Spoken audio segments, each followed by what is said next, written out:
Today we're going to be discussing creating a counter or serialization on your SNEED-JET Freedom Series printer. From the main screen, we'll want to access the message editor. Click on Edit File.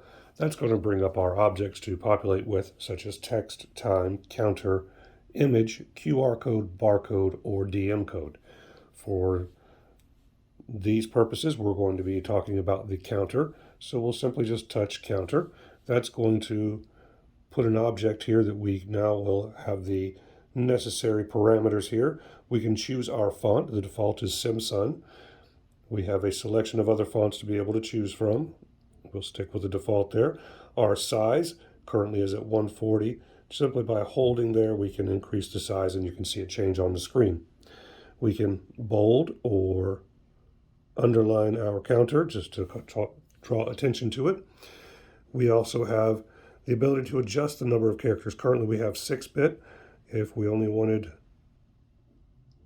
4 places, then we can change that to 4-bit.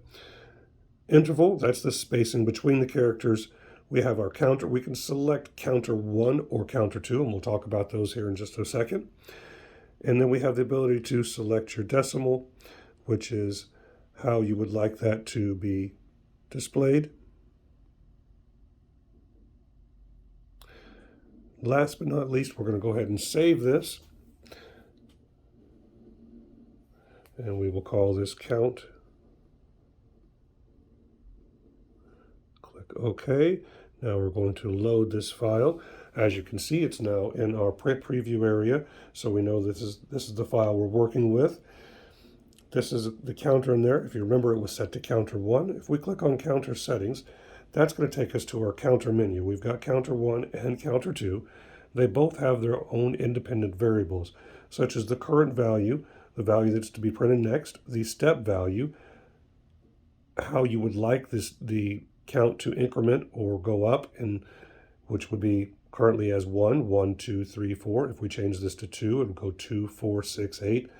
3, 3, 6, 9, 5, 5, 10, 15, 20. So that's the count or the increment.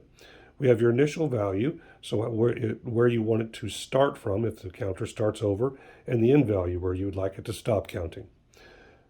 Counter 2 has the same parameters, so you have the ability to have both counter 1 and counter 2 in the same message, and they will work independently within the parameters.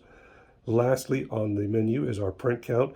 This is independent of either of the parameters. This simply counts how many times the unit is printed. This can be adjusted or changed if you want to keep track of your daily prints, monthly prints, weekly prints, anything like that. So that's everything on the counter and counter settings and adding a counter to your code. If you have any questions, please give us a call at 833-926-3464.